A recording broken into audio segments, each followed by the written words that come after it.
नमस्कार दोस्तों, आप सबका मेरे चैनल पर स्वागत है। और आज की कहानी है मंझली दीदी। किशन की माँ चने मुरमुरे भून भून कर और रात दिन चिंता करके बहुत ही गरीबी में उसे 14 वर्ष का करके मर गई। किशन के लिए गांव में कहीं खड़े होने के लिए भी जगह नहीं रही। उसकी सौतेली बड़ी बहन कादम्बिनी की आर्थिक स्थिति अच्छी थी, इसलिए सभी लोगों ने राय दी, किशन तुम बड़ी बहन के घर चले जाओ, वह बड़ी आदमी है, तुम वहाँ अच्छी तरह रहोगे। माँ के शोक में रोते रोते किशन ने बुखार बुला लिया था। अंत में अच्छे हो जाने पर उसने भीख मांगकर माँ का श्राद्ध किया और मुंडे सिर पर एक छोटी सी पोटली रखकर अपनी बड़ी बहन के घर राजघाट पहुँच गया। बहन उसे पहचानती नहीं थी। जब उसका परिचय मिला और उसके आने का कारण मालूम हुआ तो एकदम आग बबूला हो गई। वह मज़े में अपने बाल बच्चों के साथ गृहस्थी जमाए बैठी थी। अचानक यह क्या उपद्रव खड़ा हो गया। गांव का बूढ़ा जो उसे रास्ता दिखाने के लिए यहाँ तक आया था, उसे 2-4 कड़ी बातें सुनाने के बाद कादम्बिनी ने कहा, खूब, मेरे सगे को बुला लाए रोटियां तोड़ने के लिए। और फिर सौतेली माँ को संबोधित करके बोली, बदजात जब तक जीती रही तब तक तो एक बार भी नहीं पूछा, अब मरने के बाद बेटे को भेजकर कुशल पूछ रही है। जाओ बाबा, पराए लड़के को यहाँ से ले जाओ, मुझे यह सब झंझट नहीं चाहिए। बूढ़ा जाति का नाई था। किशन की माँ पर उसकी श्रद्धा थी, उसे माँ कहकर पुकारा करता था, इसलिए इतनी कड़ी कड़वी बातें सुनने पर भी उसने पीछा नहीं छोड़ा। आरजू मिन्नतें करके बोला, तुम्हारा घर लक्ष्मी का भंडार है, न जाने कितने दास दासी अतिथि भिखारी कुत्ते बिल्लियाँ तुम्हारे घर में पलते हैं। यह लड़का भी मुट्ठी भर भात खाकर बाहर पड़ा रहेगा, तुम्हें पता भी नहीं चलेगा। बहुत शांत स्वभाव का समझदार लड़का है। अगर भाई समझकर ना रख सको तो ब्राह्मण का एक दुखी और अनाथ लड़का समझकर ही घर के किसी कोने में जगह दे दो बिटिया। ऐसी खुशामद से तो पुलिस के दरोगा का भी दिल पसीज जाता है। फिर कादम्बिनी तो केवल एक औरत थी, इसलिए चुप रह गई। बूढ़े ने किशन को आड़ में ले जाकर 2-4 बातें समझाई और आंखें पोंछता हुआ वापस लौट गया। किशन को आश्रय मिल गया। कादम्बिनी के पति नवीन चंद्र मुखर्जी की धान और चावलों की आढ़त थी। जब वह दोपहर 12 बजे लौटकर घर आए तब उन्होंने किशन को टेढ़ी नज़रों से देखते हुए पूछा, कौन है यह? कादम्बिनी ने भारी सा मुंह बनाकर उत्तर दिया, तुम्हारे सगे रिश्तेदार हैं, साले हैं, इन्हें खिलाओ पहनाओ आदमी बनाओ, तुम्हारा परलोक सुधर जाएगा। नवीन अपनी सौतेली सास की मृत्यु का समाचार सुन चुके थे। सारी बातें सुनकर तथा समझकर बोले, ठीक है, खूब सुंदर सुडौल देह है। पत्नी ने कहा, शरीर सुडौल क्यों ना होगा, पिताजी जो कुछ धन संपत्ति छोड़कर गए थे, कल मुही ने सारा इसी के पेट में ठूस दी है, मुझे तो कानी कौड़ी भी नहीं दी। शायद यहाँ यह बताने की जरूरत ना होगी कि उसके पिता धन संपत्ति के नाम पर सिर्फ एक मिट्टी की झोपड़ी और उसके पास खड़ा एक जंबीरी नींबू का पेड़ छोड़ गए थे। उसी झोपड़ी में बेचारी विधवा किसी तरह सिर छिपाकर रहा करती थी और नींबू बेचकर लड़के की स्कूल की फीस जुटा पाती थी। नवीन ने गुस्सा दबाकर कहा, अच्छी बात है। कादम्बिनी ने कहा, अच्छी नहीं तो क्या बुरी बात है, तुम्हारे बड़े रिश्तेदार ठहरे, उसी तरह रखना पड़ेगा। इसके रहते मेरे पांचू गोपाल के भाग्य में 1 जून भी खाने को जुट जाए तो यही बहुत है, नहीं तो देश भर में बदनामी जो फैल जाएगी। यह कहकर कादम्बिनी ने पास वाले मकान के दूसरी मंजिल के एक कमरे की खुली हुई खिड़की की ओर अपनी क्रोध भरी आंखें उठाकर अग्नि वर्षा की। यह मकान उसकी मंझली देवरानी हेमांगिनी का था। उधर बरामदे में एक किनारे सिर नीचा किए बैठा किशन लज्जा के मारे मरा जा रहा था।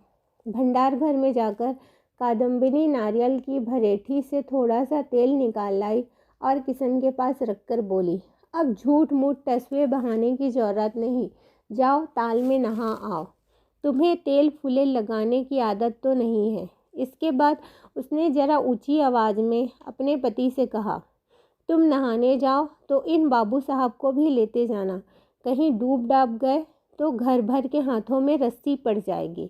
किशन भोजन करने बैठा था। एक तो उसे भात कुछ अधिक खाने की आदत थी, उस पर कल दोपहर के बाद से उसने कुछ खाया नहीं था। आज इतनी दूर पैदल चलकर आया था और अब दिन भी ढल गया था। इन कई कारणों से थाली में परोसा सारा भात खत्म हो जाने पर भी उसकी भूख नहीं मिटी। नवीन पास ही बैठे भोजन कर रहे थे। यह देखकर उन्होंने कहा, किशन को थोड़ा भात और दो, देती हूँ, कहकर कादम्बिनी उठी और भात से खचाखच भरी एक थाली लाकर पूरी थाली किशन की थाली में उलट दी। इसके बाद जोर से हंसती हुई बोली, यह तो खूब हुआ, रोजाना इस हाथी की खुराक जुटाने में तो हमारी सारी आढ़त खाली हो जाएगी। शाम को दुकान से 2 मन मोटा चावल भेज देना, नहीं तो दिवालिया होना पड़ेगा, बताए देती हूँ। मर्मभेदी लज्जा के कारण किशन का चेहरा और भी झुक गया। वह अपनी माँ का एक ही लड़का था। यह तो हमें मालूम नहीं कि अपनी दुखियारी माँ के यहाँ उसे महीन और बढ़िया चावल मिला करता था या नहीं, लेकिन इतना ज़रूर मालूम है कि भरपेट भात खाने के अपराध में उसे कभी लज्जा से सिर नीचा नहीं करना पड़ता था। उसे याद आया कि 1000 अधिक खा लेने पर भी वह अपनी माँ के खिलाने की साथ कभी पूरी नहीं कर पाता था। उसे यह भी याद आया कि कुछ दिन पहले गुड्डी और चरखी खरीदने के लिए उसने 2 करछुल भात अधिक खाकर माँ से पैसे वसूल किए थे। उसकी दोनों आंखों से आंसुओं की बड़ी बड़ी बूंदें निकलकर चुपचाप उसकी थाली में गिरने लगी और वही भात वह सिर झुकाए हुए चुपचाप खाने लगा। वह इतनी भी हिम्मत नहीं कर सका कि बायां हाथ उठाकर आंसू पोंछ डालता। वह डरता था कि कहीं बहन देख न ले। अभी थोड़ी देर पहले ही वह झूठ मूठ तस्वीर बहाने के अपराध में झिड़की खा चुका था और उस झिड़की ने इतने दारुण मातृशोक की गर्दन भी दबा दी थी। दोनों भाइयों ने पैतृक मकान आपस में बांट लिया था। पास वाला 2 मंजिला मकान मंझले भाई विपिन का है। छोटे भाई की बहुत दिन पहले मृत्यु हो गई थी। विपिन भी धान और चावल का ही व्यापार करता है तो उसकी स्थिति भी अच्छी, लेकिन बड़े भाई नवीन जैसी नहीं है। तो भी उसका मकान 2 मंजिला है। मंझली बहू हेमांगिनी शहर की लड़की है। वह दास दासी रखकर 4 आदमियों को खिला खिलाकर ठाठ से रहना पसंद करती है। वह पैसा बचाकर गरीबों की तरह नहीं रहती। इसलिए लगभग 4 साल पहले दोनों देवरानी जेठानी कलह करके अलग अलग हो गई थी। तब से अब तक खुलकर कई बार झगड़े हुए हैं और मिट भी गए हैं, लेकिन मनमुटाव एक दिन के लिए भी कभी नहीं मिटा। इसका कारण एकमात्र जेठानी कादम्बिनी के हाथ में था। वह खूब पक्की है और भली भांति समझती है कि टूटी हुई हांडी में कभी जोड़ नहीं लग सकता, लेकिन मंझली बहू इतनी पक्की नहीं है। वह इस ढंग से सोच भी नहीं सकती। यह ठीक है कि झगड़े का आरंभ मंझली बहू करती है, लेकिन फिर झगड़ा मिटाने के लिए, बातें करने के लिए और खिलाने पिलाने के लिए वह मन ही मन छटपटाया भी करती है और फिर एक दिन धीरे से पास आ बैठती है। अंत में हाथ पैर जोड़कर, रो धोकर, क्षमा याचना करके जेठानी को अपने घर पकड़कर ले जाती है और खूब आदर स्नेह करती है। दोनों के इतने दिन इसी तरह कट गए हैं। आज लगभग 3 साढ़े 3 बजे हेमांगिनी इस मकान में आ पहुंची। कुएं के पास ही सीमेंट के चबूतरे पर धूप में बैठा किशन ढेर सारे कपड़ों में साबुन लगाकर उन्हें साफ कर रहा था। कादम्बिनी दूर खड़ी थोड़े साबुन से शरीर की अधिक ताकत लगाकर कपड़े धोने का कौशल सिखा रही थी। मंझली देवरानी को देखते ही बोल उठी, मैया रे मैया, यह लड़का कैसे गंदे और मैले कुचले कपड़े पहनकर आया है। बात ठीक थी। किशन जैसी लाल किनारी की धोती पहनकर और दुपट्टा ओढ़कर कोई अपनी रिश्तेदारी में नहीं जाता। उन दोनों कपड़ों को साफ करने की ज़रूरत अवश्य थी, लेकिन धोबी के अभाव के कारण सबसे अधिक आवश्यकता थी पुत्र पांचू गोपाल के 2 जोड़ी और उसके पिता के 2 जोड़ी कपड़ों को साफ करने की, और किशन वही कर रहा था। हेमांगी देखते ही समझ गई थी कि कपड़े किसके हैं, लेकिन इस बात की कोई चर्चा ना करके उसने पूछा, जीजी यह लड़का कौन है? लेकिन इससे पहले ही वह अपने घर में बैठी आर्ट से सारी बातें सुन चुकी थी। जिठानी को टाल मटोल करते देख उसने फिर कहा, लड़का तो बहुत सुंदर है, इसका चेहरा तो बिल्कुल तुम्हारे जैसा है। जीजी क्या तुम्हारे मैके का ही कोई है? कादम्बिनी ने बड़े विरक्त भाव से चेहरे पर गंभीरता लाकर कहा, मेरा सौतेला भाई है। अरे ओ किसना, अपनी मंझली बहन को प्रणाम तो कर। राम राम, कितना असभ्य है। बड़ों को प्रणाम करना होता है क्या? यह भी तेरी अभागिनी माँ सिखाकर नहीं मरी?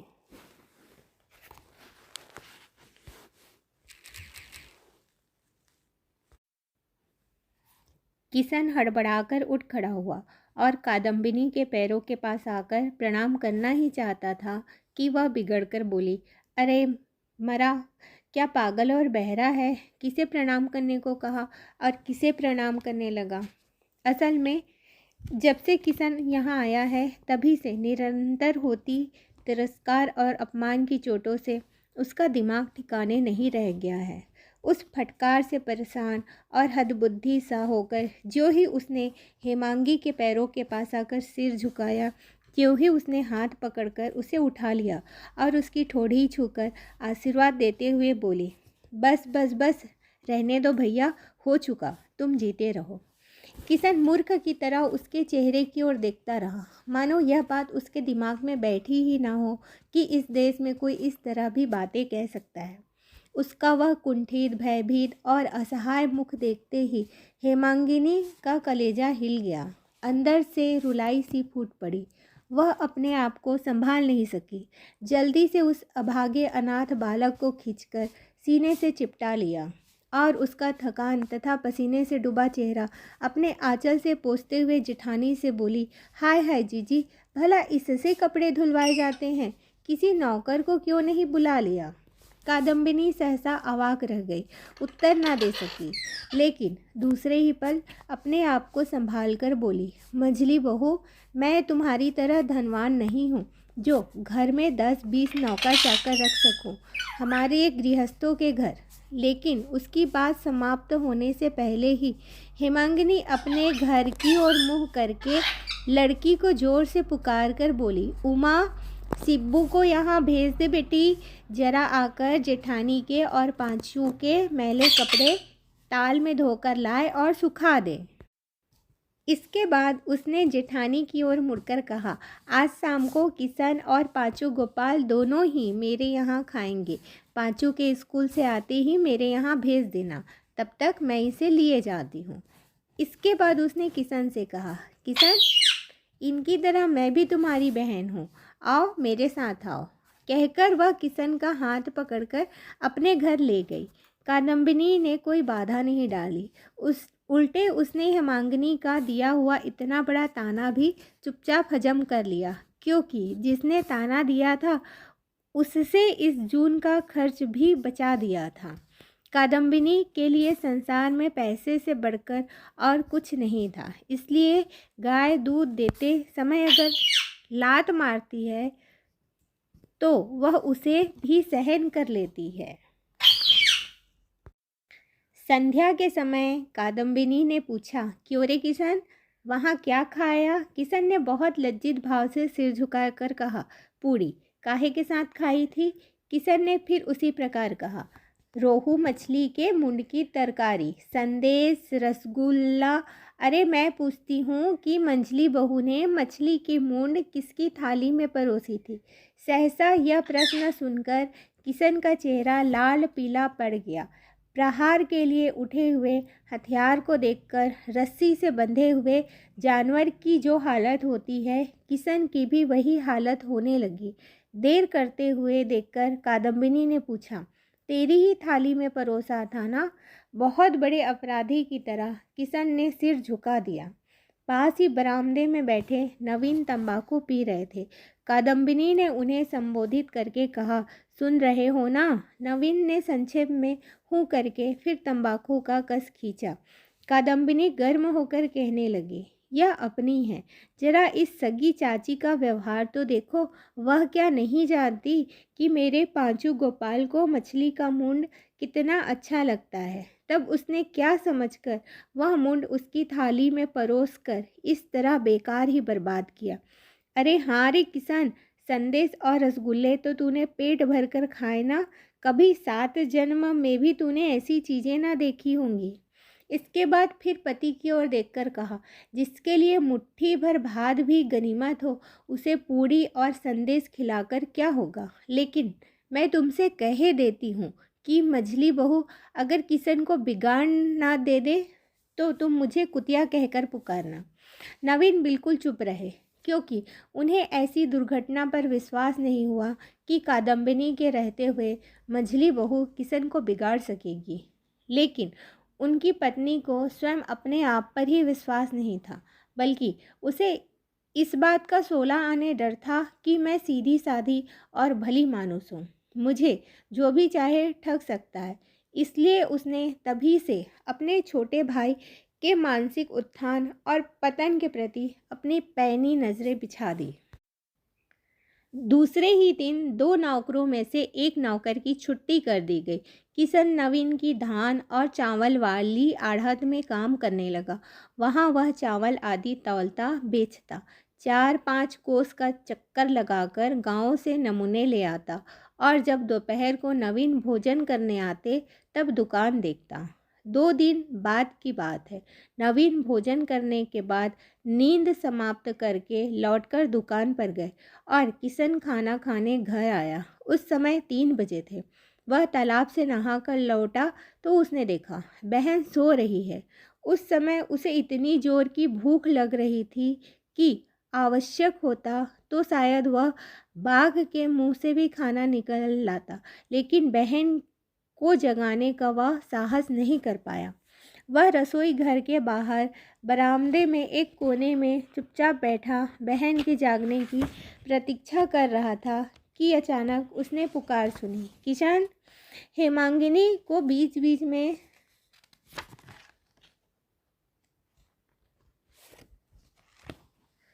वह आवाज़ उसके कानों को भली लगी। उसने सिर उठाकर देखा।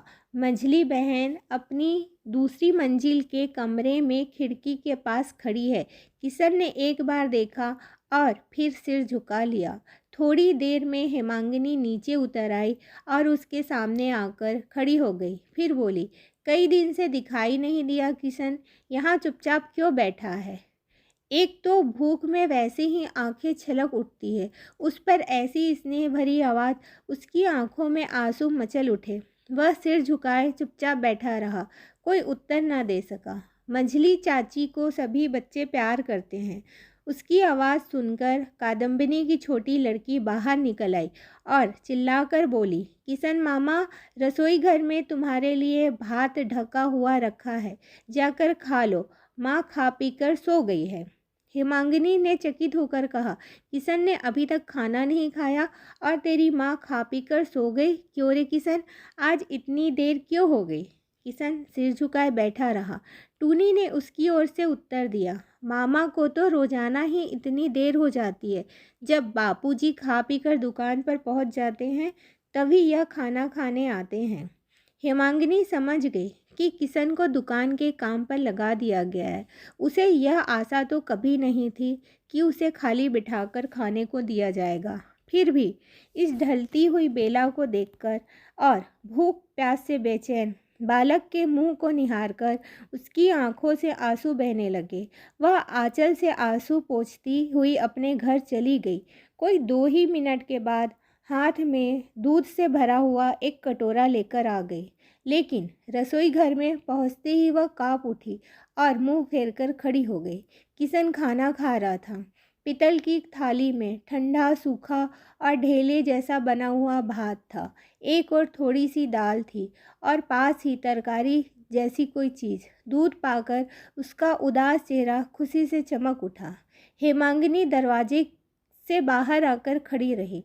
भोजन समाप्त करके किशन जब ताल पर कुल्ला करने चला गया तब उसने झाँक कर देखा, थाली में भात एक दाना भी नहीं बचा है। भूख के मारे वह सारा भात खा गया है।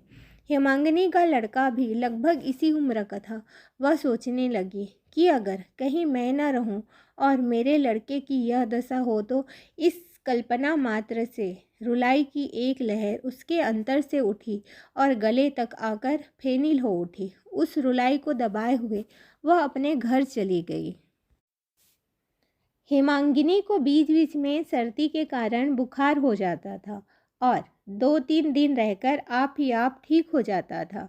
कुछ दिनों के बाद उसे इसी तरह बुखार हो आया। शाम के समय वह अपने बिस्तर पर लेटी हुई थी। घर में और कोई नहीं था। अचानक उसे लगा कि बाहर खिड़की की आड़ में खड़ा कोई अंदर की ओर झांक रहा है। उसने पुकारा, बाहर कौन खड़ा है ललित? किसी ने उत्तर नहीं दिया। जब उसने फिर उसी तरह पुकारा तब उत्तर मिला, मैं हूँ। कौन? मैं कौन? आ अंदर आ। किशन बड़े संकोच से कमरे में आकर दीवार के साथ सटकर खड़ा हो गया।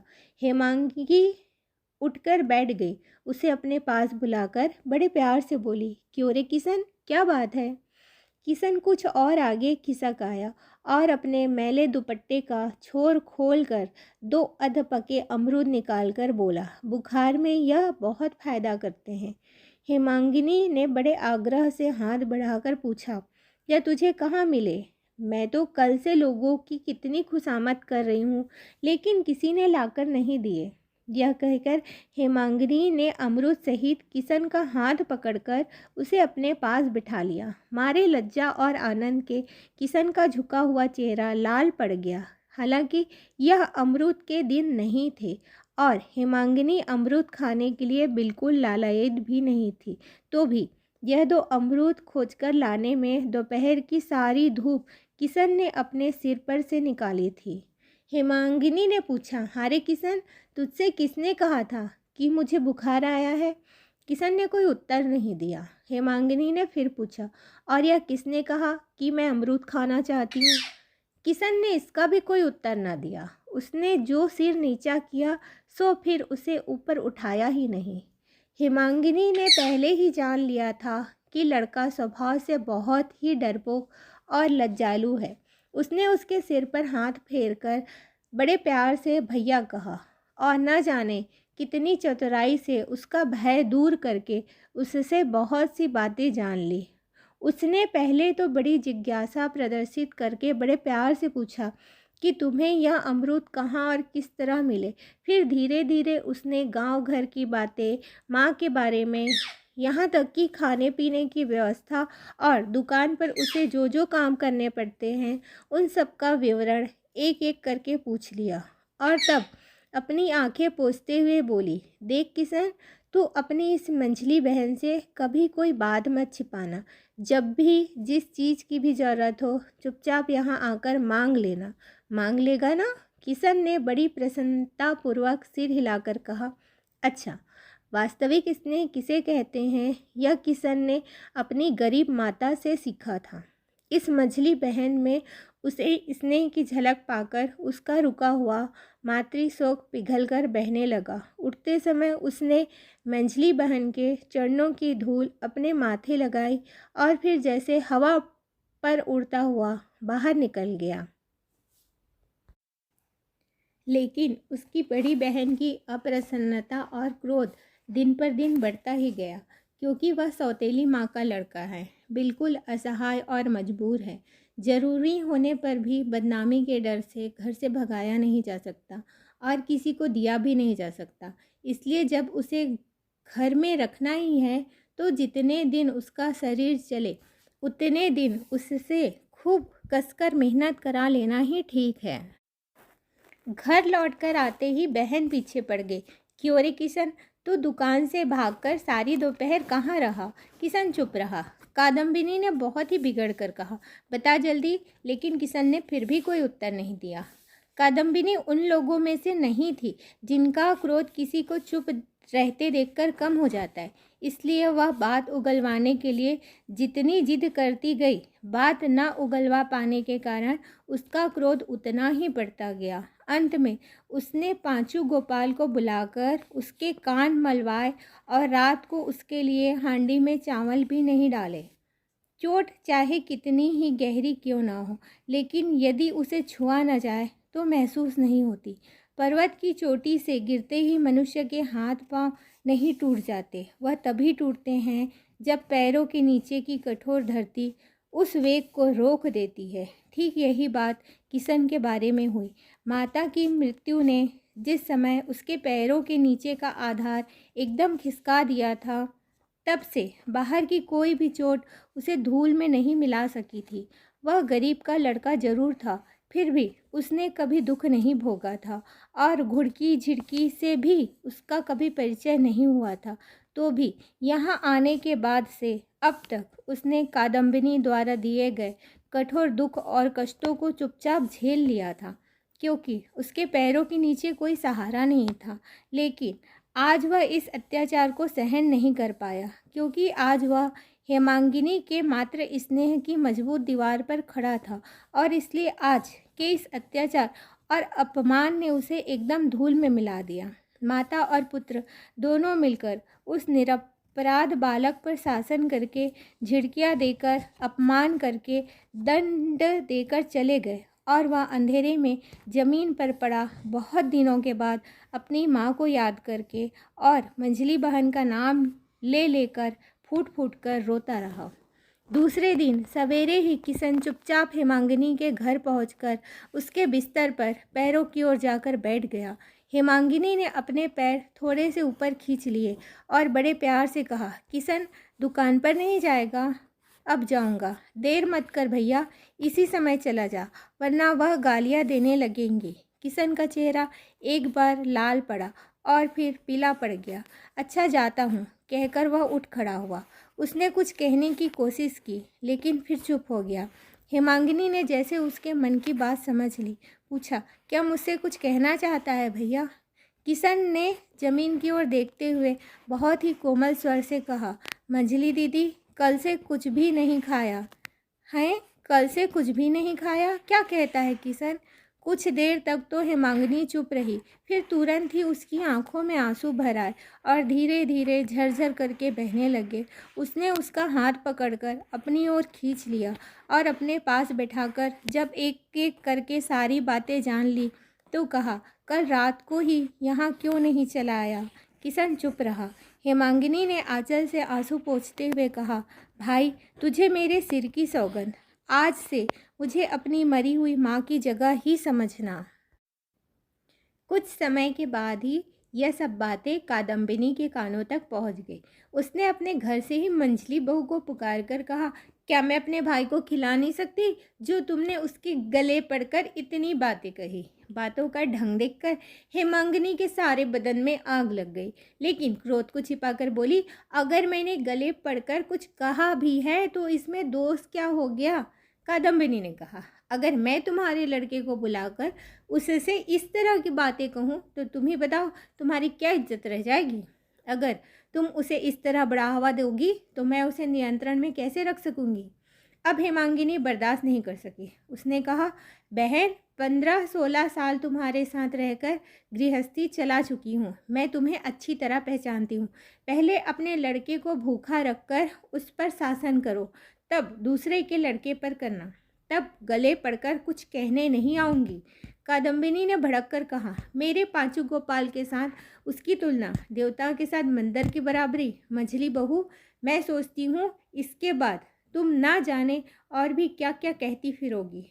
मंझली बहू ने उत्तर दिया, मैं जानती हूँ कि कौन देवता है और कौन बंदर है, लेकिन जीजी, अब मैं कुछ भी नहीं कहूँगी। अगर कहूँगी तो केवल यही कि तुम जैसी निष्ठुर और तुम जैसी बेहया औरत इस संसार में और दूसरी नहीं है।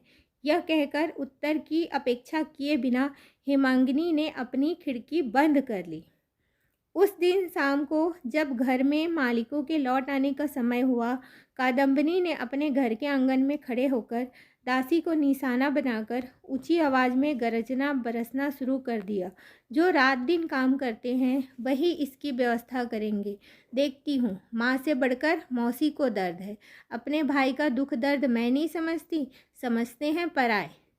कभी भला नहीं होगा अगर कोई भाई बहन को लड़ाएगा और खड़ा खड़ा तमाशा देखेगा। धर्म भी इसे बर्दाश्त नहीं कर सकेगा, यह मैं कह देती हूँ। यह कहकर कादम्बिनी अपने रसोई घर में चली गई।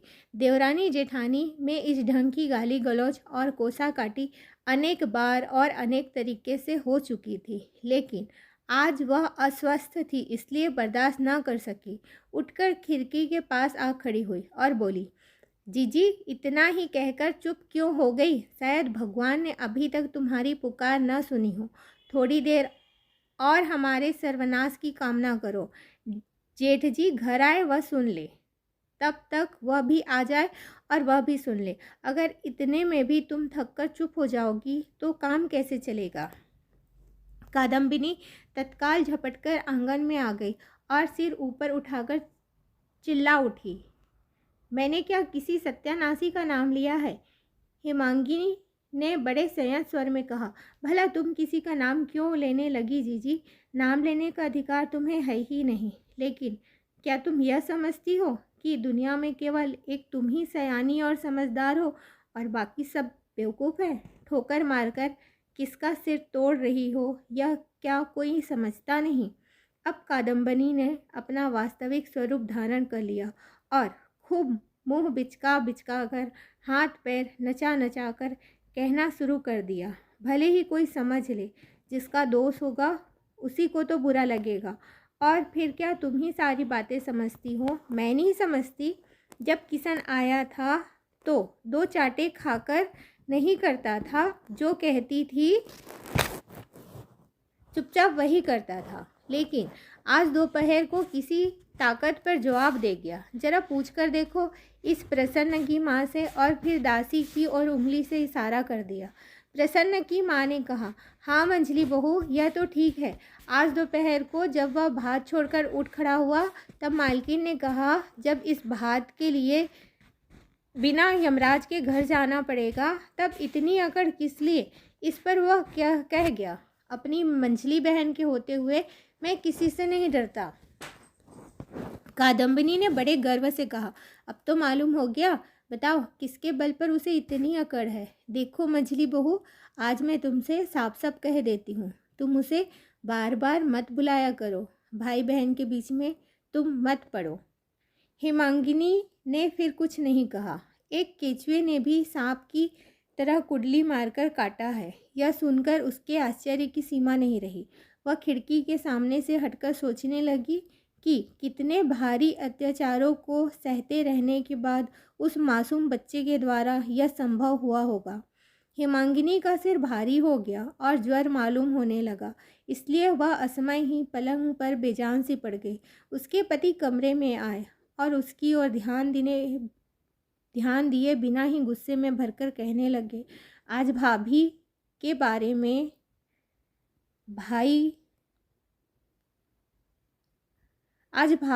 भाई के बारे में क्या झगड़ा खड़ा कर बैठी हो? किसी के मना करने पर भी सुनोगी नहीं, और चाहे जिस अभागे दरिद्र के पीछे कमर बांधकर खड़ी हो जाओगी। मुझसे यह आए दिन का बखेड़ा सहा नहीं जाता। आज भाभी ने नाहक मुझे 10 बातें सुना दी। हेमांगिनी ने थकी थकी आवाज़ में कहा, तुम्हारी भाभी हक की बात ही कब कहती है, जो आज ही नाहक 10 बातें सुना दी? नहीं, आज तो उन्होंने जो कुछ कहा है ठीक ही कहा है। मैं तो तुम्हारा स्वभाव जानता हूँ। उस बार घर के ग्वाले के बारे में भी ऐसा ही किया था। मोती कुम्हार के भांजे का इतना अच्छा बाग तुम्हारे कारण ही मुट्ठी से निकल गया। उल्टे पुलिस को चुप करने के लिए गांठ से 100 रुपये देने पड़े। क्या तुम अपना भला बुरा भी नहीं समझती? आखिर तुम्हारा स्वभाव कब बदलेगा? हेमांगिनी उठकर बैठ गई और अपने पति के चेहरे की ओर देखकर बोली, मेरा स्वभाव तो मरने पर ही बदलेगा, इससे पहले नहीं। मैं भी माँ हूँ, मेरी गोद में लड़के बच्चे भी हैं और ऊपर भगवान है। इससे अधिक मैं बड़ों की शिकायत करना नहीं चाहती। मेरी तबीयत खराब है, इस समय मुझसे बकझक मत करो। जाओ, यह कहकर वह चादर खींचकर करवट बदलकर लेट गए। विपिन को और अधिक तर्क वितर्क करने का साहस नहीं हुआ, लेकिन मन ही मन अपनी पत्नी और विशेष रूप से गले पड़ी बला अभागे किशन से बहुत ही चिढ़ गए। दूसरे दिन सवेरे खिड़की खोलते ही हेमांगिनी के कानों में जेठानी के तीखे स्वर की झनकार पड़ी। वह पति से कह रही थी, यह लड़का कल से ही भागा हुआ है, तुमने उसकी बिल्कुल ही खोज खबर नहीं ली है। पति ने उत्तर दिया, चूल्हे में चला जाए, खोज खबर लेने की जरूरत ही क्या है। पत्नी मोहल्ले भर को सुनाती हुई बोली, अब तो निंदा के मारे इस गांव में रहना कठिन हो जाएगा। हमारे यहाँ दुश्मनों की भी कमी नहीं है। अगर कहीं गिर पड़कर मर मरा गया तो कह देती हूँ, छोटे बड़े सबको जेल खाना जाना पड़ेगा। हेमांगिनी ने सारी बातें समझ ली और खिड़की बंद करके एक लंबी सांस लेकर दूसरे कमरे में चली गई। दोपहर के समय वह रसोई के बरामदे में बैठी खाना खा रही थी कि सामने से चोरों की तरह दबे पांव किशन आ खड़ा हुआ। उसके बाल रूखे थे और मुंह सूखा था। हेमांगिनी ने पूछा, कहाँ भाग गया था रे किशन? भागा तो नहीं था, कल शाम के बाद दुकान पर ही सो गया था। जब नींद खुली तो देखा आधी रात हो गई है। मंझली बहन, भूख लगी है, जा उसी घर में जाकर खा, कहकर हेमांगिनी खाना खाने लगी। लगभग 1 मिनट तक चुपचाप खड़ा रहने के बाद जब किशन जाने लगा तो हेमांगिनी ने उसे बुलाकर बिठाया और रसोईदारिन से उसे वहीं जगह करके उसे भात परोस देने के लिए कहा। किशन अभी आधा ही खा पाया था कि बाहर से उमा घबराई हुई आई। उसने इशारे से चुपचाप बताया कि बाबूजी आ रहे हैं। लड़की का भाव देखकर माँ को अचंभा हुआ। आते हैं तो तू इस तरह घबरा क्यों रही है? उमा किशन के पीछे खड़ी थी। उसने उत्तर में किशन की ओर इशारा किया, आंखें और मुंह मटकाकर इशारे से बताया कि वह खा जो रहा है। किशन ने कौतूहल से अपनी गर्दन पीछे की ओर मोड़ ली और बड़ी उत्कंठा से उसके संकित चेहरे के संकेत को देखा। पल भर में ही उसका चेहरा सफ़ेद पड़ गया। उसके मन में कितना डर पैदा हुआ यह तो वही जाने। मझली बहन, जीजाजी आ रहे हैं, उसने कहा और भात की थाली छोड़कर रसोई घर के दरवाजे की आड़ में जाकर खड़ा हो गया। उसकी देखा देखी उमा भी एक ओर भाग गई। मकान मालिक के आ पहुँचने पर जैसा आचरण चोर किया करते हैं, ठीक वही आचरण उन्होंने किया। पहले तो हेमांगिनी ने हैरान होकर एक बार इधर और एक बार उधर देखा, फिर थकी सी दीवार के सहारे झुक गई, जैसे लज्जा और अपमान का तीर उसके कलेजे में इस पार से उस पार हो गया हो। तभी विपिन आ गए और सामने ही पत्नी को इस तरह बैठी देख पास आकर बेचैनी से पूछने लगे, यह क्या खाना सामने रखकर इस तरह क्यों बैठी हो? हेमांगिनी ने कोई उत्तर नहीं दिया। विपिन ने और भी उत्सुकता से पूछा, क्या फिर बुखार हो गया? इसके बाद उसकी नज़र उस थाली पर पड़ी जिसमें आधा भात पड़ा हुआ था। पूछा, इतना भात थाली में छोड़कर कौन उठ गया? हेमांगिनी उठकर बैठ गई और बोली, नहीं, उस घर का किशन खा रहा था, तुम्हारे डर के मारे किवाड़ की आड़ में छिप गया है। क्यों क्यों? सो तुम अच्छी तरह जानते हो। और केवल वही नहीं, तुम्हारे आने की खबर देखकर उमा भी भाग गई है। विपिन ने मन ही मन समझ लिया कि पत्नी की बातें टेढ़े रास्ते जा रही है, इसलिए उन्होंने सीधे रास्ते पर लाने के लिए हंसते हुए कहा, आखिर वह किस डर से भागी? हेमांगिनी ने कहा, क्या जानूं, शायद माँ का अपमान अपनी आंखों से देखने के भय से भाग गई हो। फिर एक ठंडी सांस लेकर बोली, किशन पराया लड़का ठहरा, वह तो छिपेगा ही, लेकिन पेट की लड़की तक यह विश्वास नहीं कर सकी कि माँ को इतना भी अधिकार है कि वह किसी को एक और भात भी खिला सके। अब विपिन ने समझा कि मामला सचमुच बिगड़ गया है, कहीं आगे बढ़कर उग्र रूप धारण न कर ले, इसलिए उन्होंने इस अभियोग को एक साधारण मजाक में बदलकर आंखें मटकाकर और गर्दन हिलाकर कहा, नहीं, तुम्हें कोई अधिकार नहीं है। कोई भिखमंगा आए तो उसे भीख तक देने का अधिकार नहीं है। अच्छा, इन सब बातों को जाने दो। कल से तुम्हारे सिर में फिर दर्द तो नहीं हुआ? मैं सोचता हूँ कि शहर के डॉक्टर को बुलवा लूँ, और नहीं तो फिर एक बार कलकत्ता रोग और इलाज का मशवरा यहीं रुक गया। हेमांगिनी ने पूछा, तुमने उमा के सामने किशन को कुछ कहा था? विपिन जैसे आकाश से नीचे आ गिरा। बोला, मैंने कहा नहीं तो। ओह, याद आ गया, उस दिन शायद कुछ कहा था। भाभी नाराज होती है, भैया बिगड़ते हैं। मालूम होता है उमा वहाँ खड़ी थी। जानती हो? जानती हूँ, कहकर हेमांगिनी ने बात दबा दी। विपिन के रसोई घर से जाते ही उसने किशन को बुलाकर कहा, किशन, यह 4 पैसे ले ले और जाकर दुकान से कुछ चने मुरमुरे खरीद कर खा ले। भूख लगने पर अब मेरे पास मत आना। तेरी मझली बहन की इतनी ताकत नहीं कि वह बाहर के आदमी को एक और भात भी खिला सके। किशन चुपचाप चला गया। अंदर खड़े विपिन ने उसकी ओर देखकर दांत पीस लिए। 5-6 दिन बाद एक दिन तीसरे पहर विपिन ने झल्लाए हुए चेहरे से घर में कदम रखते ही कहा, आखिर तुमने यह क्या बखेड़ा शुरू कर रखा है? किशन तुम्हारा कौन है जो उस पराए लड़के के लिए दिन रात अपने आदमियों से झगड़ा किया करती हो? मैंने आज देखा कि भैया तक सख्त नाराज़ हैं। इससे कुछ देर पहले अपने घर में बैठकर कादम्बिनी ने अपने पति को सुनाकर और मझली बहू को निशाना बनाकर खूब ज़ोर ज़ोर से चिल्लाकर अपशब्दों के जो तीर छोड़े थे उनमें से एक भी निष्फल नहीं गया था। उन सभी तीरों ने हेमांगिनी को छेद डाला था और हर तीर ने अपनी नोक से हेमांगिनी के शरीर में इतना जहर भर दिया था कि उसकी आग उसे बुरी तरह जला रही थी। लेकिन बीच में जेठ जी बैठे थे, इसलिए सब कुछ सहने के सिवा उनसे बचने और उन्हें रोकने का उसे कोई मार्ग नहीं मिल सका था। प्राचीन काल में जिस तरह यवन युद्ध में विजय प्राप्त करने के लिए गाय को सामने खड़ा करके पीछे से राजपूतों की सेना पर बाणों की वर्षा करते थे, कादम्बिनी भी मंझली बहू पर आजकल इसी तरह वार किया करती थी। पति की बात से हेमांगिनी भड़क उठी। उसने कहा, कहते क्या हैं? जेठ जी तक नाराज़ हो गए हैं। इतने बड़े आश्चर्य की बात पर एकदम तो विश्वास नहीं होता। अब बताओ, क्या करने से उनका क्रोध शांत हो सकता है? विपिन मन ही मन बहुत नाराज़ हुए, लेकिन अपनी नाराज़गी प्रकट करने का उनका स्वभाव नहीं था, इसलिए उन्होंने मन का भाव मन में ही छिपाकर सहज भाव से कहा, 1000 हो, फिर भी बड़ों के संबंध में क्या? बात पूरी भी नहीं होने पाई थी कि हेमांगिनी ने कहा, मैं सब जानती हूँ, कोई अनजान बच्ची नहीं हूँ जो बड़ों की मान मर्यादा न समझती हूँ, लेकिन मैं इस लड़के को चाहती हूँ, इसलिए वह मुझे उस पर दिखा कर उस पर दिन रात अत्याचार करती रहती है। उसकी आवाज़ कुछ नर्म हो गई, क्योंकि अचानक जेठ के संबंध में ताना मारकर यह कुछ सकपका गई थी, लेकिन उसके शरीर में आग लग रही थी, इसलिए क्रोध पर काबू न पा सके।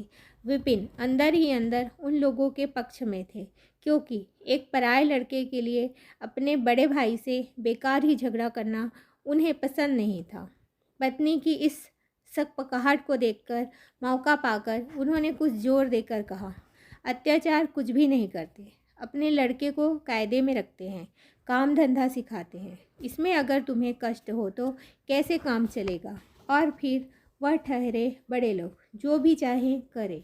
हेमांगिनी अपने पति की बात सुनकर पहले तो हैरान रह गई, क्योंकि वह इस गृहस्थी को पिछले 15-16 वर्षों से चला रही थी, लेकिन इससे पहले उसने अपने पति में भाई के प्रति इतनी भक्ति भावना कभी नहीं देखी थी। उसके समूचे शरीर में आग सी लग गई।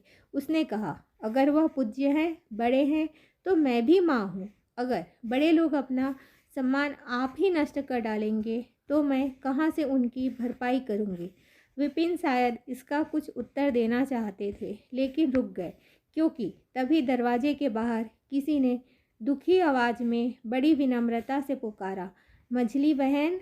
पति पत्नी ने एक दूसरे की ओर देखा। विपिन कुछ हंसे, लेकिन उस हंसी में स्नेह नहीं था। पत्नी होठ चबाकर दरवाजे के पास पहुंच गई और चुपचाप किशन के चेहरे की ओर देखने लगी। उसे देखते ही किशन का चेहरा खुशी से चमक उठा। उसके मुंह से पहले यही निकला, मछली बहन, तबीयत कैसी है? हेमांगिनी पल भर तो कुछ बोल नहीं सकी, जिसके लिए अभी अभी पति पत्नी में इतना झगड़ा हुआ था। अचानक उसी को सामने पाकर झगड़े का सारा क्रोध उसी के सिर पर बरस पड़ा। हेमांगिनी ने धीरे से लेकिन कठोर स्वर से कहा, क्यों, क्या है? तू रोज यहाँ क्यों आता है? किशन का कलेजा धड़क उठा।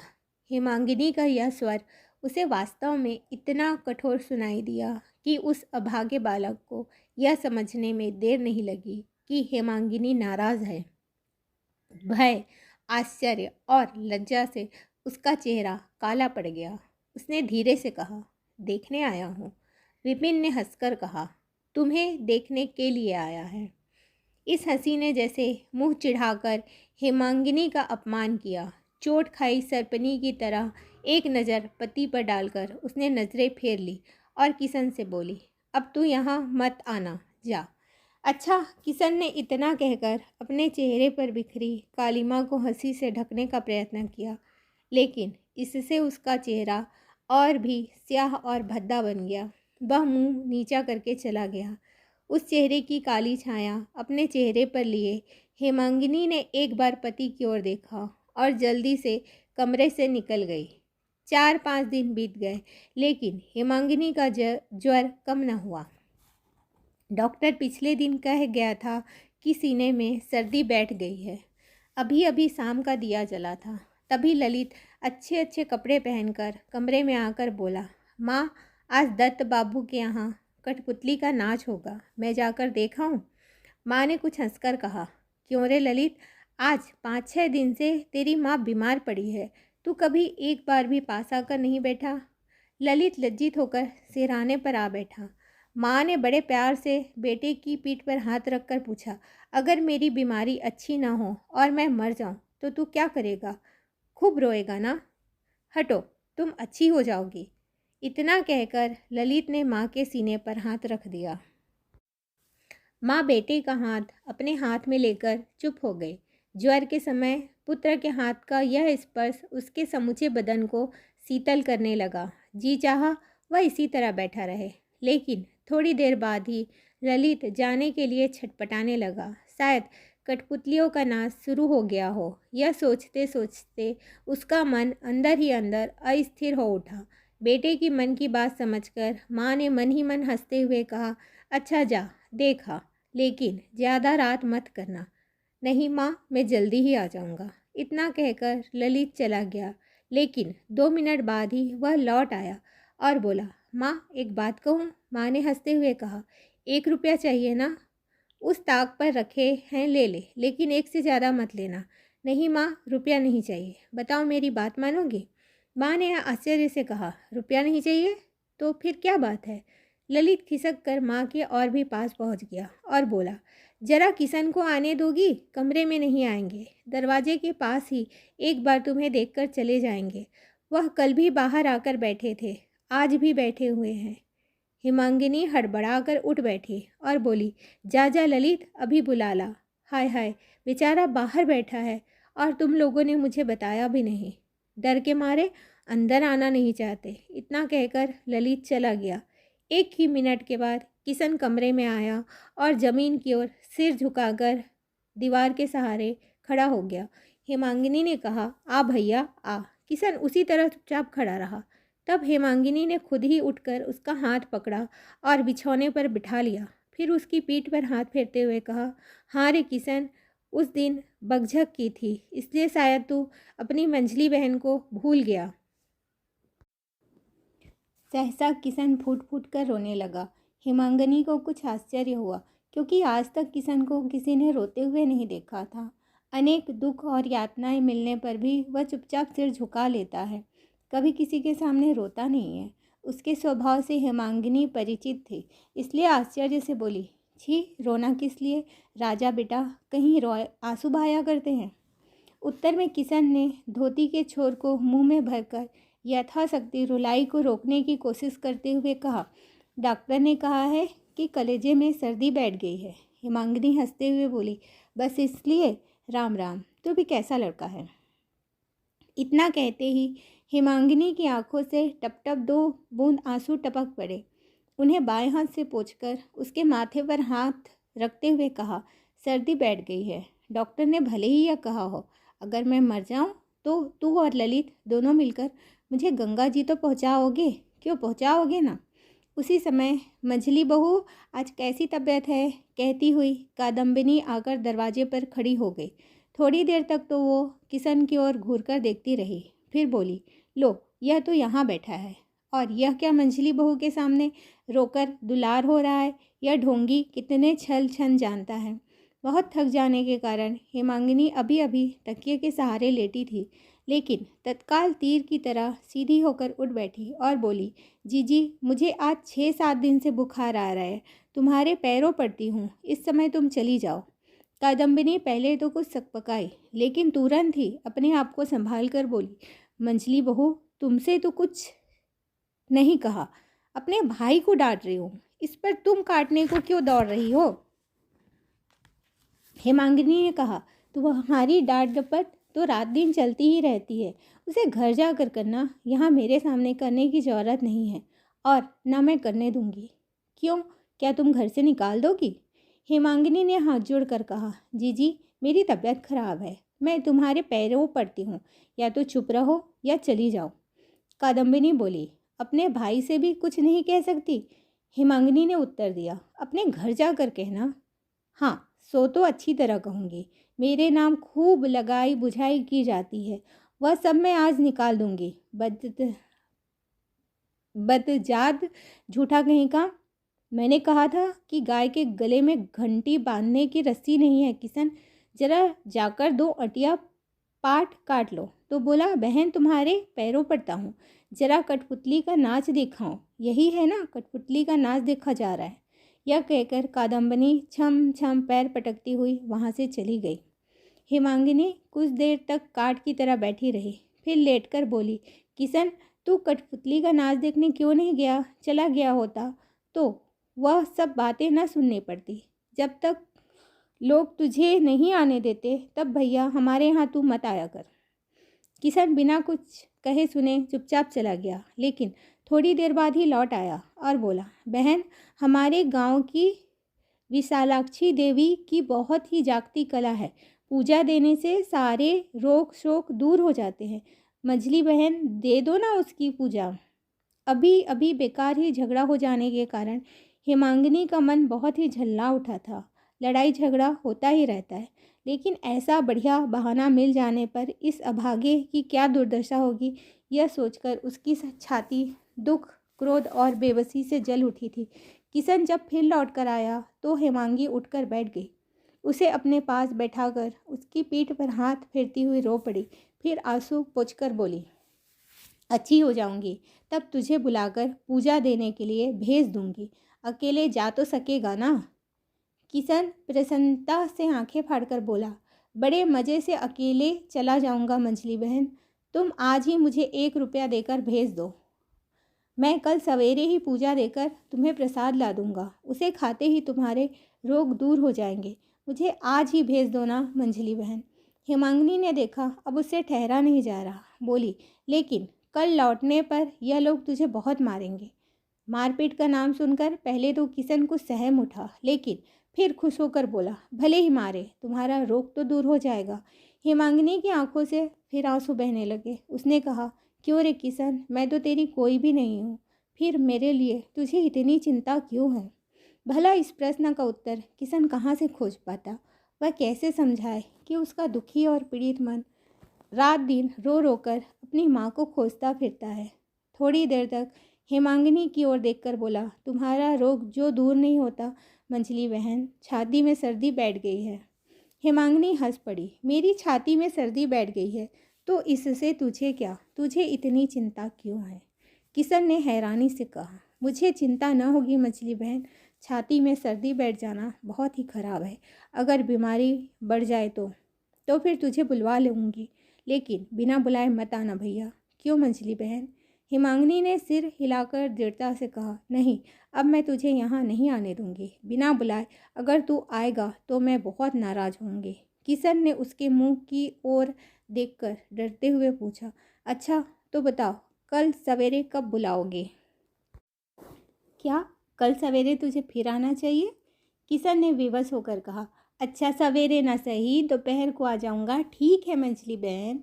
उस समय उसकी आंखों में और चेहरे पर ऐसी आकुल प्रार्थना फूट पड़ी कि हेमांगिनी को मन ही मन बहुत दुख हुआ। लेकिन अब बिना कठोर हुए काम नहीं चल सकता। सभी ने मिलकर इस मासूम और एकदम असहाय बालक को जो यातनाएं देनी प्रारंभ की है, उसे किसी भी तरह और बढ़ा देने से काम नहीं चल सकता। शायद वह उसे सह सकता है। मझली बहन के पास आने जाने का दंड कितना ही भारी क्यों ना हो, उसे सह लेने से तो शायद वह पीछे नहीं हटेगा। लेकिन हेमांगिनी इसे कैसे सह पाएगी? हेमांगिनी की आंखों से आंसू बहने लगे। मुंह फेरकर रूखे स्वर में बोली, मुझे तंग ना कर किशन, यहाँ से चला जा। जब बुलाऊं तब आना। इस तरह जब भी जी चाहे आकर मुझे तंग मत करना। नहीं, तंग तो मैं नहीं करता। इतना कहकर अपना भयभीत और लज्जित मुख नीचा करके जल्दी से चला गया। हेमांगिनी की आंखों से झरने की तरह आंसू झरने लगे। उसे स्पष्ट दिखाई देने लगा कि वह अनाथ और बेसहारा बालक अपनी माँ को गंवाकर मुझे अपनी माँ समझने लगा है। मेरे आंचल का थोड़ा सा भाग अपने माथे पर खींच लेने के लिए कंकाल की तरह जाने क्या क्या करता फिरता है। हेमांगिनी ने आंसू पोंछकर मन ही मन, किशन तू यहाँ से इतना उदास और दुखी होकर चला गया भाई, लेकिन तेरी मझली बहन तो तुझसे भी बढ़कर बेबस है। उसमें इतनी भी सामर्थ्य नहीं है कि तुझे ज़बरदस्ती खींचकर कलेजे से लगा ले। उमा ने आकर कहा, माँ कल किशन मामा तगादे को न जाकर तुम्हारे पास आ बैठे थे, इसलिए उन्हें ताऊ जी ने इतना मारा कि नाक से। हेमांगिनी ने धमका कर कहा, अच्छा अच्छा हो गया, रहने दे, तू भाग जा यहाँ से। अचानक झिड़की खाकर उमा चौंक पड़ी। वह चुपचाप जाने लगी तो माँ ने पुकार कर पूछा, अरे सुन तो, क्या नाक से बहुत खून निकला है? नहीं, बहुत सा नहीं, थोड़ा सा, उमा लौटकर बोली। दरवाजे के पास पहुँचते ही उमा बोल उठी, माँ किशन मामा तो यहाँ ही खड़े हैं। किशन ने यह बात सुन ली। इसे बुलावा समझकर सलमीली हंसी के साथ बोला, मझली बहन कैसा जी है? दुख, अभिमान और क्षोभ से हेमांगिनी पागलों की तरह चीख उठी, यहाँ क्या करने आया है? जा जल्दी जा यहाँ से, कहती हूँ दूर हो जा। किशन मूर्ख की तरह आंखें फाड़ फाड़ कर देखने लगा। हेमांगिनी ने और भी चिल्लाकर कहा, कमबख्त फिर खड़ा है, गया नहीं। जाता हूँ, किशन ने सिर झुका कर कहा और चला गया। उसके जाने के बाद हेमांगिनी बेजान सी बिछौने के एक किनारे पड़ गई और बड़बड़ाते हुए कहने लगी, कमबख्त से 100 बार कह दिया कि मेरे पास मत आया कर, फिर भी वह मंझली बहन। उमा जाकर सिब्बू से कह दे कि अब उसे घर के अंदर ना आने दिया करे। उमा चुपचाप बाहर चली गई। रात हेमांगिनी ने अपने पति को बुलाकर रूंधे गले से कहा, आज तक तो मैंने तुमसे कभी कुछ नहीं मांगा, लेकिन आज इस बीमारी के समय एक भिक्षा मांगती हूँ, दोगे? विपिन ने संदिग्ध स्वर में कहा, क्या चाहती हो? किशन को मुझे दे दो, वह बेचारा बहुत दुखी है, उसके माँ बाप नहीं है, वह लोग उसे मार डालते हैं, यह मुझसे देखा नहीं जाता। विपिन ने कुछ मुस्कुरा कर कहा, तो आंखें मूंद लो, बस सारा झगड़ा मिट जाएगा। पति का यह क्रूर मजाक हेमांगिनी के कलेजे में तीर की तरह बींध गया और किसी हालत में तो वह इसे सह लेती, लेकिन आज मारे दुख के उसके प्राण निकलने लगे थे, इसलिए उसने सह लिया और हाथ जोड़कर बोली, तुम्हारी सौगंध खाकर कहती हूँ, उसे मैं अपने पेट के बेटे की तरह चाहती हूँ, मुझे दे दो, उसे पालकर बड़ा करूँगी, खिलाऊंगी, पहनाऊंगी, इसके बाद तुम लोगों की जो इच्छा हो करना, जब वह सयाना हो जाएगा तब मैं कुछ नहीं कहूँगी। विपिन ने कुछ नर्म होकर कहा, यह क्या कोई मेरी दुकान का धान या चावल है जो मैं लाकर दे दूँगा? दूसरे का भाई है, दूसरे के घर आया है, तुम बीच में पड़कर इतना दर्द क्यों महसूस करती हो? हेमांगिनी रो पड़ी। थोड़ी देर बाद उसने आंसू पोंछते हुए कहा, अगर तुम चाहो तो जेठ जी और जेठानी जी से कहकर मज़े से ला सकते हो, मैं तुम्हारे पैरों पड़ती हूँ, उसे ला दो। विपिन ने कहा, अच्छा मान लो ऐसा हो जाए तो हम कहाँ के इतने बड़े आदमी हैं जो उसका पालन पोषण कर पाएंगे। हेमांगिनी बोली, पहले तो तुमने मेरी किसी भी इच्छा को नहीं ठुकराया, फिर अब मैंने कौन सा अपराध किया है जो तुम ऐसा कह रहे हो? मेरे प्राण निकले जा रहे हैं और तुम मेरी इतनी मामूली सी बात नहीं मान रहे हो। वह अभागा है तो क्या तुम सब मिलकर उसे मार ही डालोगे? मैं उसे अपने यहाँ आने को कहूँगी, देखती हूँ वह लोग क्या करते हैं। विपिन ने अप्रसन्नता से कहा, मैं उसे खिला पिला नहीं सकूँगा। मैं खिला पिला सकूँगी क्या? मैं कल ही उसे बुलाकर अपने पास रखूँगी और अगर जेठानी उसे ज़बरदस्ती रोकेंगी तो मैं उसे थाने में दरोगा के पास भेज दूँगी। पत्नी की बात सुनकर विपिन क्रोध और अभिमान से क्षण भर के लिए हक्का बक्का रह गए। फिर बोले, अच्छा देखा जाएगा, और यह कहकर चले गए। दूसरे दिन सुबह से ही वर्षा होने लगी। हेमांगिनी अपने कमरे की खिड़की खोलकर आकाश की ओर देख रही थी। सहसा उसे पांचू गोपाल की ऊंची आवाज़ सुनाई दी। वह चिल्लाकर कह रहा था, माँ, अपने गुनी भाई को देखो, पानी में भीगते हुए हाजिर हो गए हैं। झाड़ू कहाँ है रे? मैं आती हूँ, कहती हुई और हुंकार करती हुई कादम्बिनी जल्दी से बाहर निकली और सिर पर अंगोछा डालकर सदर दरवाजे पर पहुँच गई। हेमांगिनी की छाती काँप उठी। उसने ललित को बुलाकर कहा, जा तो बेटा उस मकान में और देख तेरे किशन मामा कहाँ से आए हैं। ललित दौड़ा हुआ गया और थोड़ी देर बाद ही लौटकर बोला, पांचू भैया ने उन्हें उकड़ू बैठा रखा है और उनके सिर पर 2 ईंटें रखी हुई है। हेमांगिनी ने सूखे मुंह से पूछा, उसने क्या किया था? ललित ने कहा, कल दोपहर को उन्हें ग्वालों के यहाँ तगादे के लिए भेजा था। वहाँ से 3 रुपये वसूल करके भाग गए और 3 रुपये खर्च करके अब आए हैं। हेमांगिनी को इस बात पर विश्वास नहीं हुआ। उसने पूछा, किसने कहा है कि उसने रुपये वसूल किए थे? लक्ष्मण खुद ही आकर कह गया है। यह कहकर ललित पढ़ने चला गया। लगभग 3 घंटे तक कोई शोर सुनाई नहीं दिया। 10 बजे के लगभग रसोईदारिन खाना दे गई। हेमांगिनी उठना ही चाहती थी, तभी उसके कमरे के बाहर कुरुक्षेत्र का दृश्य उपस्थित हो गया। बड़ी बहू के पीछे पीछे पांचू गोपाल किशन का कान पकड़कर घसीटता हुआ ला रहा था। साथ में विपिन के बड़े भाई भी हैं। विपिन को बुलाने के लिए आदमी दुकान पर भेजा गया है। हेमांगिनी ने घबराकर सिर ढक लिया और उठकर कमरे में एक किनारे खड़ी हो गई। आते ही जेठ जी ने चीख चीख कर कहना आरंभ कर दिया, मंझली बहू, देखता हूँ कि तुम्हारे कारण हम लोग इस मकान में नहीं रह सकेंगे। विपिन से कह दो कि हमारे मकान की कीमत दे दे, जिससे हम लोग कहीं और जाकर रहें। हेमांगिनी आश्चर्य से हतबुद्धि की चुपचाप खड़ी रही। तब बड़ी बहू ने युद्ध संचालन अपने हाथ में ले लिया और दरवाजे के ठीक सामने आकर खूब हाथ मुंह नचा नचा कर कहने लगी, मंझली बहू, मैं तुम्हारी जेठानी हूँ। तुम मुझे कुत्ते और गीदड़ की तरह समझती हो, सो अच्छा ही करती हो। लेकिन मैंने तुमसे 1000 बार कहा है कि झूठ मूठ का दिखावटी प्रेम दिखाकर मेरे भाई को चौपट मत करो। क्यों, जो कहा था आखिर वही हुआ ना। 2 दिन का दुलार आसान है, लेकिन हमेशा को बोझ तो तुम उठाने से रही, वह तो हमें ही उठाना पड़ेगा।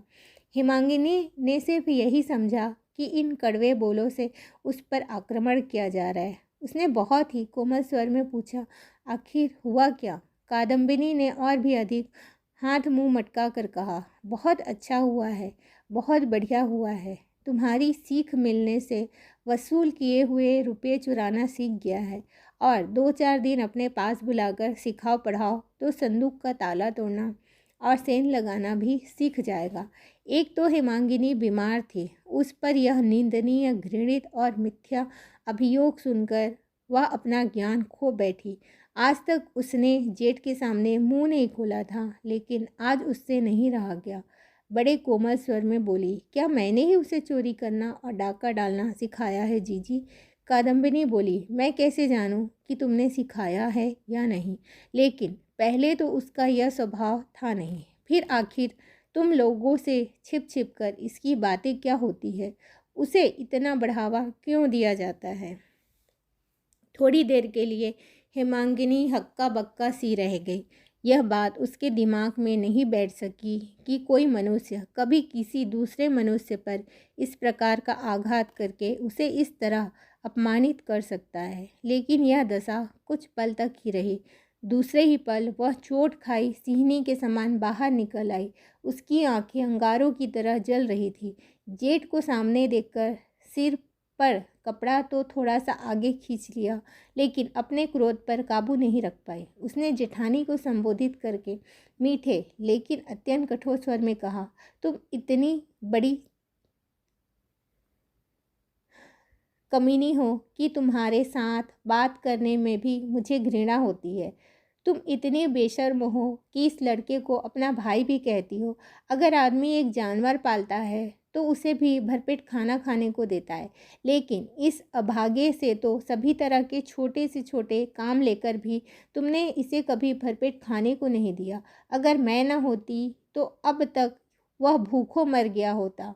यह केवल पेट की आग के कारण मेरे पास दौड़ा आता है, प्यार दुलार पाने के लिए नहीं। कादम्बिनी ने कहा, हम लोग खाने को नहीं देते, खाली काम लेते हैं, और तुमने उसे खिला पिलाकर बचा रखा है। मैं बिल्कुल ठीक कहती हूँ। आज तक तुमने कभी उसे दोनों समय भरपेट खाना नहीं दिया, सिर्फ मारपीट की है। और जहाँ तक काम करा सकती हो काम कराती हो। तुम लोगों के डर से मैंने इसे 1000 बार आने को मना किया है, लेकिन जब भूख बर्दाश्त नहीं होती तब सिर्फ इसलिए भागा चला आता है कि यहाँ उसे भरपेट खाना मिल जाता है। चोरी डकैती की सलाह लेने नहीं आता, लेकिन तुम लोग इतने ईर्ष्यालु हो कि अपनी आंखों से यह भी नहीं देख सकते। अब की बार जेठ ने उत्तर दिया। उन्होंने किशन को सामने खींच उसकी धोती की छोर में से केले के पत्ते का एक दोना निकाला और क्रुद्ध होकर बोले, हम ईर्ष्या करने वाले लोग इसे अच्छी तरह से क्यों नहीं देख सकते? यह तुम अपनी आंखों से देख लो। मंझली बहू, तुम्हारे सिखाने का ही यह नतीजा है कि यह सारे रुपये चुराकर तुम्हारे हित के लिए न जाने किस देवी की पूजा देकर प्रसाद लाया है। यह लो। इतना कहकर उन्होंने उस दोने में से 2 संदेश, कुछ फूल और बेलपत्र आदि निकालकर दिखा दिए। कादम्बिनी की आंखें कपाल पर चढ़ गई। उसने कहा, अरे मैयारी, कैसा चुप्पा शैतान है, कैसा धूर्त और मक्कार है। ठीक है मछली बहू, अब तुम ही बताओ कि इसने चोरी क्यों की? क्या मेरे हित के लिए? क्रोध के मारे हेमांगिनी अपना आपा खो बैठी। एक तो उसका अस्वस्थ शरीर, उस पर यह झूठा इल्ज़ाम। उसने जल्दी से आगे बढ़कर किशन के दोनों गालों पर जोर जोर से 2 तमाचे जड़ दिए और कहा, चोर, मैंने तुझे चोरी करना सिखाया है? कितनी बार तुझे मना किया कि मेरे घर मत आया कर, कितनी बार तुझे भगा दिया। अब मुझे लग रहा है कि तू चोरी करने के इरादे से ही जब तब मेरे यहाँ आकर झांका करता था। अब तक घर के सारे लोग इकट्ठे हो चुके थे। सिब्बू ने कहा, माँ, मैंने अपनी आंखों से देखा है। परसों रात यह तुम्हारे कमरे के सामने अंधेरे में खड़ा था। मुझे देखते ही भाग गया था। अगर मैं ना आता तो ज़रूर तुम्हारे कमरे में घुसकर चोरी करता। पांचू गोपाल ने कहा, यह जानता है कि चाची की तबीयत ठीक नहीं है, इसलिए शाम को ही सो जाती है। यह क्या कम चालाक है। किशन के साथ मंझली बहू के आज के इस व्यवहार से कादम्बरी को जितनी प्रसन्नता हुई पिछले 16 वर्षों में कभी नहीं हुई थी। अत्यधिक प्रसन्न होकर बोली, अब कैसा भीगी बिल्ली की तरह खड़ा है। मंझली बहू, भला मैं कैसे जानती कि तुमने इसे अपने घर आने से मना कर दिया है? यह तो सबसे कहता फिरता है कि मंझली बहू मुझे माँ से भी बढ़कर चाहती है। इसके बाद उसने दोने सहित प्रसाद उठाकर दूर फेंकते हुए कहा, 3 रुपये चुराकर न जाने कहाँ से 2-4 फूल पत्तियाँ उठा लाया है, चोर कहीं का। घर ले जाकर कादम्बिनी के पति ने चोर को सज़ा देनी शुरू कर दी। उसे बड़ी बेरहमी से मारने लगे, लेकिन न तो उसने मुंह से कुछ कहा न रोया। जब इधर मारते तो उधर मुंह फेर लेता। अत्यधिक बोझ से भरी गाड़ी में जूता हुआ बैल कीचड़ में फंस जाने पर जिस तरह मार खाता है, उसी तरह किशन भी चुपचाप मार खाता रहा। यहाँ तक कि कादम्बिनी तक ने इस बात को स्वीकार कर लिया कि उसने मार खाना खूब अच्छी तरह से सीखा है। लेकिन भगवान जानते हैं कि यहाँ आने से पहले उस सीधे साधे लड़के पर किसी ने कभी हाथ तक नहीं उठाया था। हेमांगिनी अपने कमरे की सभी खिड़कियों को बंद कर काठ की मूर्ति की तरह चुपचाप बैठी है। उमा मार देखने गई थी। उसने लौटकर कहा, ताई जी कहती है कि किशन मामा बड़ा डाकू बनेगा। उसके गांव में न जाने कौन देवी है। उमा, अपनी माँ की रुंधी और फटी हुई आवाज़ सुनकर उमा चौंक पड़ी। उसने पास आकर डरते डरते पूछा, क्या है माँ? क्यों री? क्या अब भी उसे सब मिलकर मार रहे हैं? इतना कहकर हेमांगिनी जमीन पर मुंह के बल लौट गई और रोने लगी। उसे रोता देख उमा भी रोने लगी। फिर माँ के पास बैठकर उसके आंसू पोंछती हुई बोली, प्रसन्न की माँ किशन को खींचकर बाहर ले गई है। हेमांगिनी ने कुछ और नहीं कहा। वह चुपचाप उस जगह पड़ी रही। दोपहर को 2-3 बजे के लगभग उसे सर्दी लगकर बहुत जोरों का बुखार चढ़ गया। आज कई दिनों बाद वह पथ्य लेने बैठी थी। वह पथ्य अब भी एक ओर पड़ा सूख रहा था। शाम के समय विपिन उस मकान से अपनी भाभी से सारा हाल सुनकर क्रोध से झल्लाते हुए अपने कमरे में जा रहे थे कि उमा ने पास आकर धीरे से कहा, माँ तो बुखार में बेहोश पड़ी है। विपिन ने चौंककर पूछा, यह क्या हुआ? इधर 3-4 दिन से तो बुखार था ही नहीं। विपिन मन ही मन अपनी पत्नी को बहुत चाहते हैं। कितना चाहते हैं यह तो 4-5 वर्ष पहले ही अपने भाई और भाभी से अलग होते समय ही मालूम हो गया था। वह घबराए हुए कमरे में पहुँचे। देखा अभी तक हेमांगिनी जमीन पर पड़ी है। उन्होंने घबराकर पलंग पर लिटाने के लिए जैसे ही उसके शरीर पर हाथ लगाया, उसने आंखें खोल दी। थोड़ी देर तक विपिन के चेहरे की ओर देखकर अचानक उसने उसके दोनों पैर पकड़ लिए और रोते हुए बोली, किशन को आश्रय दे दो, नहीं तो बुखार नहीं छूटेगा। दुर्गा मैया मुझे किसी भी तरह क्षमा नहीं करेंगी। विपिन अपने पैर छुड़ाकर उसके पास बैठ गए और सिर पर हाथ फेरते हुए तसल्ली देने लगे। हेमांगिनी ने पूछा, दोगे आश्रय? विपिन ने उसकी आंसू भरी आंखें पोंछते हुए कहा, तुम जो चाहोगी वही होगा, तुम अच्छी हो जाओ। हेमांगिनी बिना कुछ कहे बिछौने पर जा लेटी। रात को बुखार उतर गया। दूसरे दिन विपिन ने उठकर देखा बुखार नहीं है। वह बहुत प्रसन्न हुए।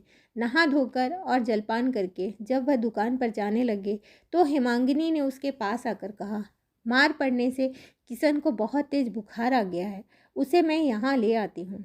विपिन ने झल्ला कर कहा, नहीं, उसे यहाँ लाने की ज़रूरत नहीं है, जहाँ है वहीं रहने दो। हेमांगिनी सन्नाटे में खड़ी रह गई। फिर बोली, कल रात तो तुमने वचन दिया था कि आश्रय दोगे। विपिन ने उपेक्षा से सिर हिलाकर कहा, वह अपना कौन है जो उसे घर लाकर पालन पोषण करोगी? तुम भी खूब हो। कल रात को अपनी पत्नी को अत्यंत बीमार देखकर जो स्वीकार किया था, आज सवेरे उसे स्वस्थ देखकर उन्होंने इनकार कर दिया। छाता बगल में दबाकर उठते हुए बोले, पागलपन मत करो, भैया और भाभी दोनों चिढ़ जाएंगे। हेमांगिनी ने शांत और दृढ़ स्वर में कहा, वह लोग चिढ़कर क्या करेंगे? उसका खून कर डालेंगे। क्या मैं उसे लाऊंगी तो दुनिया में कोई उसे रोक सकेगा? मेरे 2 बच्चे हैं, कल से 3 हो गए। मैं किशन की माँ हूँ। अच्छा देखा जाएगा, कहकर विपिन जाने लगे तो हेमांगिनी सामने आकर खड़ी हो गई और बोली, क्या उसे इस घर में नहीं लाने दोगे? हटो हटो, कैसा पागलपन करती हो? विपिन ने कहा और लाल आंखें दिखाकर चले गए। हेमांगिनी ने पुकारकर सिब्बू से कहा, सिब्बू जा तो एक बैलगाड़ी ले आ, मैं अपने मायके जाऊंगी। विपिन यह सुनकर मन ही मन हंस पड़े और बोले, डर दिखाया जा रहा है। फिर वह दुकान पर चले गए। किशन चंडी मंडप के पास एक और फटी चटाई पर बुखार में शरीर की पीड़ा और शायद हृदय की पीड़ा के कारण बेहोश सा पड़ा था। हेमांगिनी ने पुकारा, किशन। किशन इस तरह उठकर खड़ा हो गया जैसे पहले से ही तैयार था। क्या मंझली बहन, उसने कहा और इसके साथ ही सलज हंसी से उसका चेहरा चमक उठा, जैसे उसके शरीर में कोई रोग या पीड़ा है ही नहीं। वह बड़ी फुर्ती से खड़ा हो गया और अपने दुपट्टे के छोर से फटी हुई चटाई को झाड़ते हुए बोला, बैठो। हेमांगिनी ने हाथ पकड़कर उसे कलेजे से लगा लिया और बोली, नहीं भैया, मैं बैठूंगी नहीं, तू मेरे साथ चल। आज तुझे मेरे साथ चलकर मुझे मायके पहुंचाना होगा।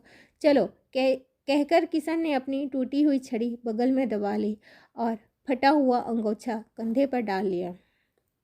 हेमांगिनी के घर के सामने बैलगाड़ी खड़ी थी। किशन को साथ लेकर हिमांगिनी बैलगाड़ी में जा बैठी। बैलगाड़ी जब गांव से बाहर निकल गई तब पीछे से पुकार और चिल्लाहट सुनकर गाड़ीवान ने उसे रोक लिया।